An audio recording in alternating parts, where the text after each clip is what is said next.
tuhan and the Vera Law Office may kalabutan ni aron nga ato ang matagan og katinawan kung husto ba ni nga imong komentuhan nga ang dili pagtambong ni Sara Duterte sa ginaingon nila nga mini trial kung may mini trial ba gayon no nga pagatawgon diha sa House Committee on Justice. Wala magtambong si Sara Duterte og iyang team. Kanya sultihan nimo diha nga pag-wave niya sa iyang katungod or sign of guilt ang dili pagtambong. Kaya atong dawaton sa linya live via Zoom si Attorney Ray Cartojano. Attorney Ray, good morning. Welcome ka din sa atuang programa, partikular din sa Bombo Hanay Big Time. Welcome ka din sa Bombo Radio Davao. May buntag, Bombo Debbie.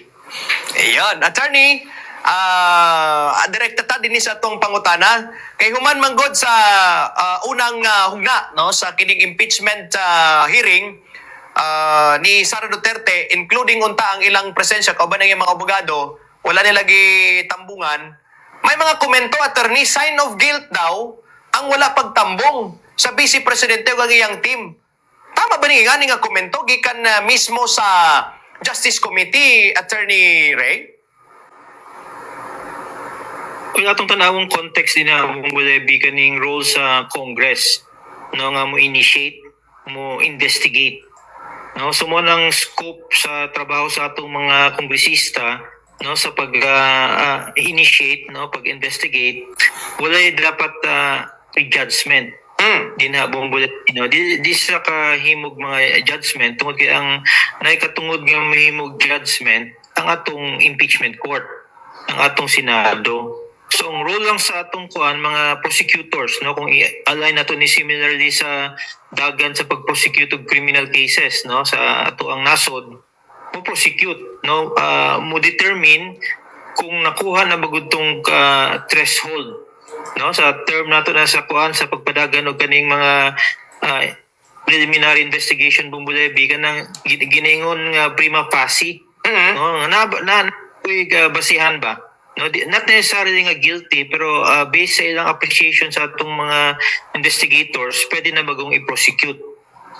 So far, murag dabuhat na sa atong committee ba, no? Kaning House Committee, kaning determination sa sufficiency sa form o sa substance. No, so kung kita tanaw, no, gipatubag na pud si Vice President Sara, no, mo man gina-require sa atong Korte Suprema nga part sa due process nga imong patubagon. No, nitubag na si VP Sara tapos nanapoy reply ang mga complainants. So complainant din Debbie ang role sa atong kaning House Committee mo investigate, mo determine no based sa complaint, based sa tubag kung na-hurdle na bagud tong level of evidence. So far, ang ilang judgment na hurdle na ni siya buong bulebi. Nananay kanang giningon nga determination as to sufficiency sa form. No, ni comply sa mga formal requisites. Ug based sa determination sa committee ba, katong mga requisites po sa substance. No, so in short, medyo hinog na siya. No, hinog na siya. Nga pwede nang i-refer sa plenary. No, sa plenary ang kaning impeachment court no for siguro desisyonan kung i-endorse na bagud ni sa sa atong Senado. So kung mukandak pa sa further investigation no mukuha pa sila mga subpoena no nga mingon sila murag broad powers ba no pwede man i-argue pod nga broad powers nila nga mukandak pag mga additional nga mga kaning pagkuhag ebidensya. So in short, nigawas nga wala sufficiency sa substance. No? Di amo man ang logic din nga mahitabo tungod kay mukandak pa sila kaning further nga mga investigation pasabot na dili sufficient in substance murag gina-contradict sa committee ang ilang determination. No kay importante ito ilang determination bumbulebi nga ningon sila sufficient in substance. Mukandak pag further nga investigation murag na sobrahan na sa committee ang ilang trabaho din ha. Yes. No, muguwas na maskin sila ningon sila nga sort of mini trial. Nga kana nga power wala na gihatag sa Congress kundi sa atong Senado. No, as sole impeachment court. So, diha po nato makita kung nabago sila kanang katungod nga mahimong determination whether or not guilty o dili. No, kaya ang ilang role is to prosecute. So diha nga magbangi sila base nahimo ni siyang constitutional o legal issue na pod. No, kaya nasobra sa atong kongreso ang ilang trabaho. Ang ilang trabaho lang mo prosecute, mo investigate. Now, mingon sila nga part sa kaning ilang power to investigate, pero nganong nihimo naman sa determination as to sufficiency of substance. Yan. Dapat ila tong differ procedurally, kung kita mo tanaw mong bulebe, dapat ang gibuhat sa committee, ila ning gi-refer ang kaning findings sa sufficiency of substance, ni conduct pa sila further investigation. No?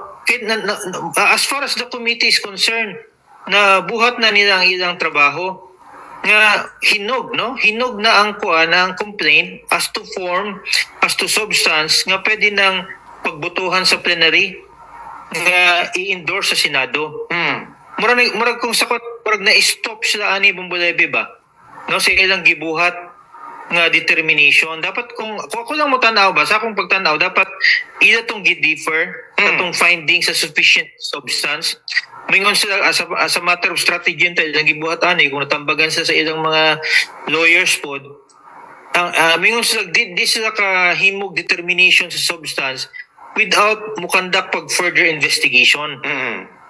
Pero himo naman sila conclusion nga sufficient in substance unsa pang ilang kinahanglan investigate, no, wa na sila nga buhaton nga investigate kay sufficient in substance na pod, no, na ang ilang findings. So naapay katungod ang Vice President nga ingon naman mo sufficient in substance, no, nitubag naman ko, so di na po kumo-appear sa inyo ha. Murag mo nang behavior sa mga lawyer po ni BP Sara ba kay ingon na may mo judgment nga sufficient in substance na siya. Although ang ilang bangi din no, technical kaning ultimate facts, no, kung katong mga complaint ni state mag ultimate facts, ang depensa niingon nga wala. Pero ang decision sa committee ba sufficient na siya in substance.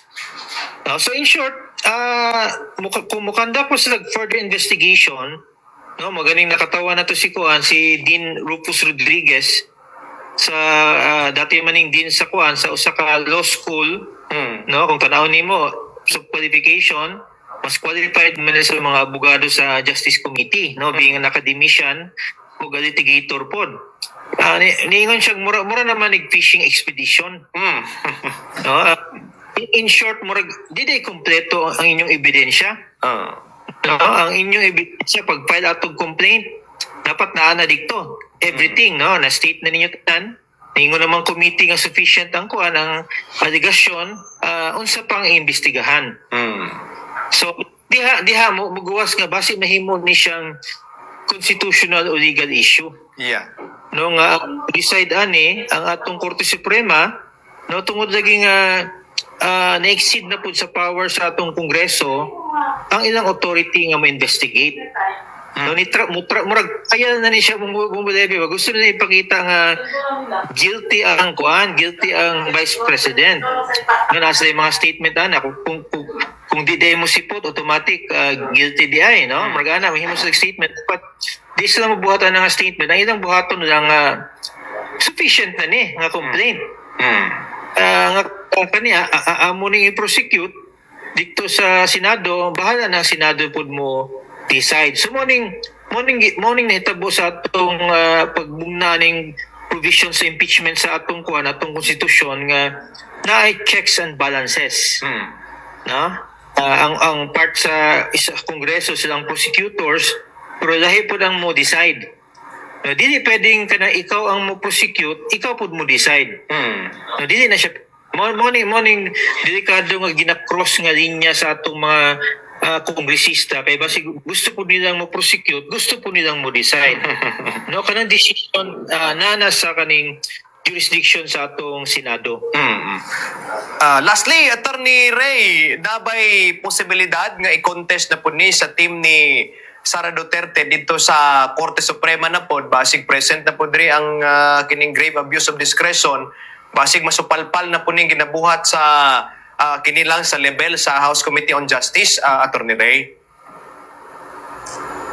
Well, kung i-continue nila ng ilang investigation, Bumbulebi, base force, no? But ang signal sa mga lawyers ni BP Sara, murag inclined sila nga kung continue ning proceedings sa sa Kongreso, no, sa House of Representatives, base ila ning isang no, sa atong Korte Suprema, ang ilang ginaingon na lang din part of trial na ni siya, no, kaning ginabuhat sa atong mga kongresista. So, basin masubli, Attorney Ray, nga may intervene na po ang Korte Suprema, basig di na hinuon ni mahanok dito sa mismong trial proper, basig di na ni matransmit hinuon, masupalpal sila, diha palang daan sa level sa ilang ginabuhat karon nga investigasyon, kay diri po noting sa kadaghan sa gipasupina, Attorney Ray, bisan ang mismong bana ni VP Sara, sus halugog naman tong iyang kuan dito, iyang mga asset dito, iyang tax return, Attorney Ray. Usa pa nimong komento ani? Well, as to sa relevance na siya. No, relevant pagod ni siya sa kaning impeachment trial. No, maski nun silang ginabuhat, magawas na ni siya Bumbulebi nga ordinary nga legislative inquiry. No, di ka kundig. So magawas nga usa lang ni siya ka kaning investigation sa Kongreso. Okay, sige. With that, Attorney, mga kuha na lang nimo, mensahe nimo, no? Sa baga nakasunod karon, especially this mga Dabawenyo, nga batay murag di naman sila ganahan gyud ani kay krisis daw lagi, pero here comes the trap gihapon ang atuwag nga mga magbabalao dinhi sa iskutana nga impeachment. Mga mensahe na lang nimo, Attorney. Yes, murag di ni siya priority. No, kaning pagprolong, no, diha sa Kongreso. Labi na sa atong crisis nga nahitabo karon, panahon na Bumbulebi nga ilan ang isang no, sa Senado. Ang nilang Senado nga mo himog trabaho as impeachment court. Tungod kay as para sa trabaho sa atong Kongreso is concerned, nahuman na, no, natagag tsansa na si BP Sara nga mutubag sa iyang answer, no, nanay due process din ha Bumbulebi, no, in compliance with atong Supreme Court decision, nanay determination pod as to sufficiency of substance.